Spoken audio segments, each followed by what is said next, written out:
Bismillahirrahmanirrahim. Assalamualaikum warahmatullahi wabarakatuh. Alhamdulillahi rabbil alamin. Wassalatu wassalamu ala israfil anbiya'i wal mursalin wa ala alihi wa sahbihi ajma'in, amma ba'd. Para sahabat wasilah Rasul dimanapun Anda berada, baik yang ada di Indonesia tercinta maupun di luar negeri, semoga Allah Subhanahu wa Ta'ala senantiasa melimpahkan rahmat dan hidayahnya kepada kita semua, dan diberikan kesehatan, barokah umur, murah rezeki, serta atas segala apa-apa yang dihajatkan, semoga lekas terkabul oleh Allah Subhanahu wa Ta'ala. Amin ya Rabbal Alamin.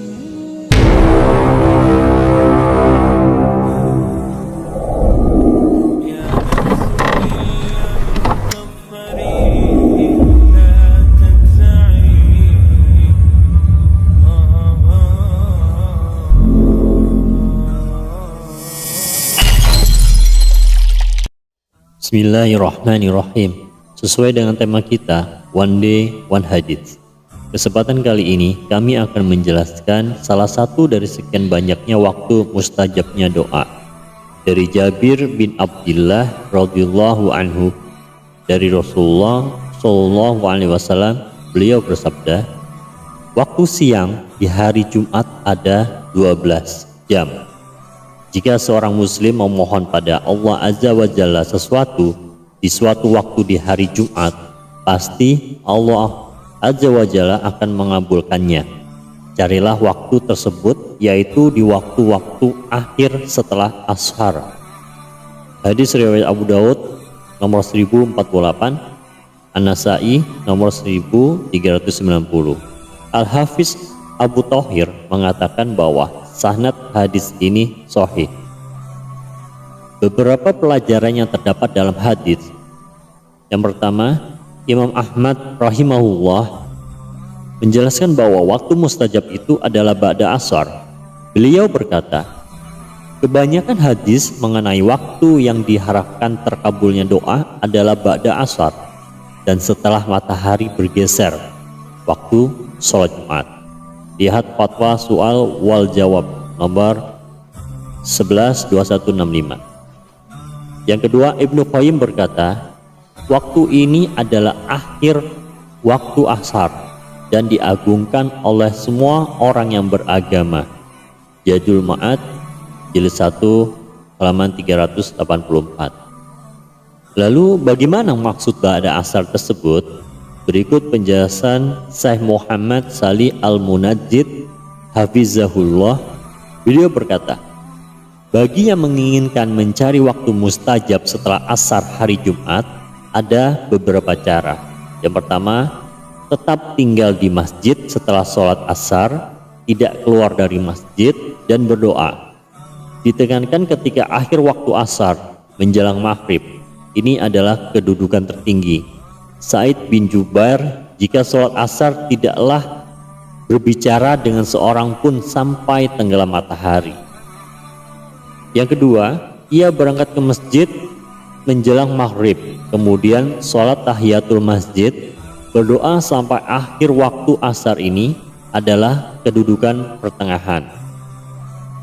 Dan yang ketiga, ia duduk di tempatnya, rumah atau yang lain, berdoa kepada Rabb-nya sampai akhir waktu asar. Ini adalah kedudukan terendah. Fatwa Soal wal Jawab nomor 11/2165. Perhatikan bagaimana semangat para salaf dahulu memanfaatkan berkahnya waktu ba'da asar di hari Jumat.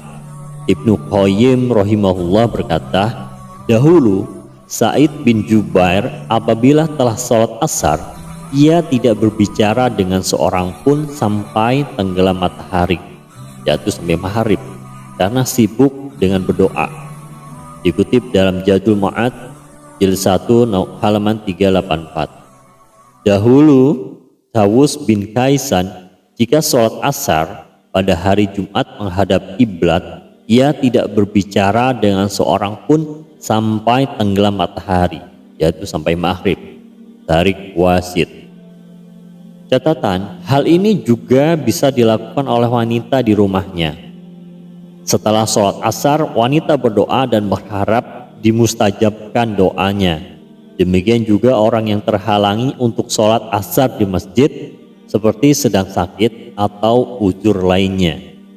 Syekh Abdul Aziz bin Baz rahimahullah menjelaskan, zahir hadis adalah mutlak, yaitu barang siapa yang berdoa di waktu mustajab pada akhir hari Jumat, yaitu menjelang maghrib, karena akhir hari dalam Hijriah adalah maghrib, diharapkan bisa dikabulkan. Akan tetapi jika ia menunggu sholat di masjid tempat sholat maghrib, ini lebih hati-hati, karena Nabi SAW bersabda, ia menegakkan sholat.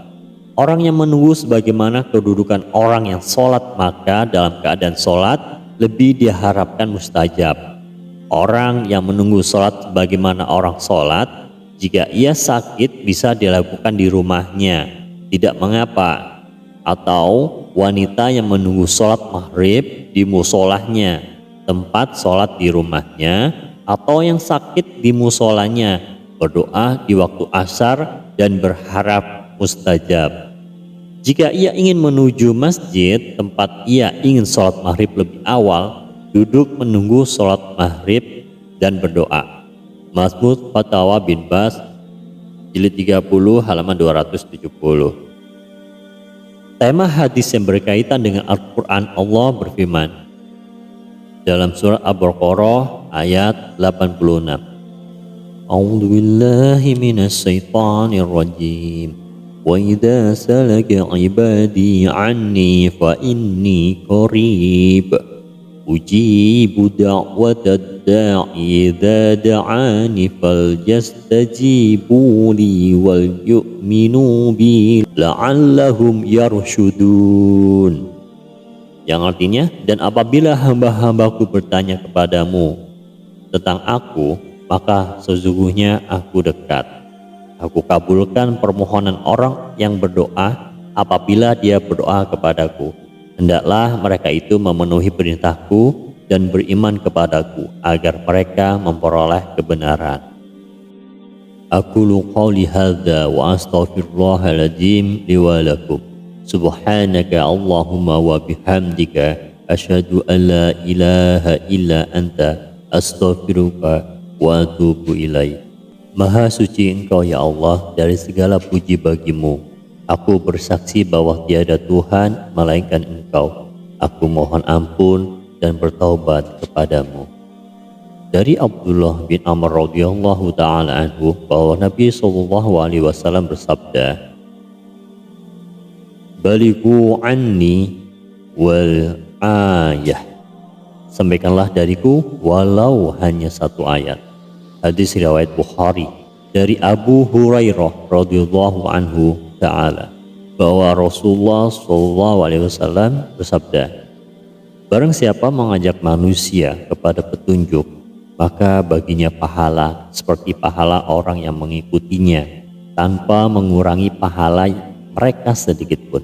Dan barang siapa mengajak manusia kepada kesesatan, maka ia mendapat dosa seperti dosa-dosa orang yang mengikutinya, tanpa mengurangi dosa mereka sedikit pun. Hadis riwayat Muslim. Dakwah di jalan Allah Azza wa Jalla merupakan amal yang sangat mulia, ketaatan yang besar, dan ibadah yang tinggi kedudukannya di sisi Allah Subhanahu wa Ta'ala. Allah Azza wa Jalla berfirman dalam surat Al-Imran ayat 104. A'udzu billahi minasy syaithanir rajim. Wal takun minkum ummatun yad'una ilal khairi wa ya'muruna bil ma'rufi wa yanhauna 'anil munkar. Wa ulaika humul muflihun. Yang artinya, dan hendaklah di antara kamu ada segolongan orang yang menyeru kepada kebajikan, menyeru berbuat yang ma'ruf, dan mencegah dari yang munkar. Dan mereka itulah orang-orang yang beruntung. Dinukil dari berbagai sumber yang insya Allah amanah dengan sedikit perubahan terjemah bebas sesuai dengan pemahaman salafus salih ahlus sunnah wal jamaah oleh hamba Allah. Silahkan di-share, semoga bermanfaat bagi umat. Barakallahu fikum. Wassalamualaikum warahmatullahi wabarakatuh.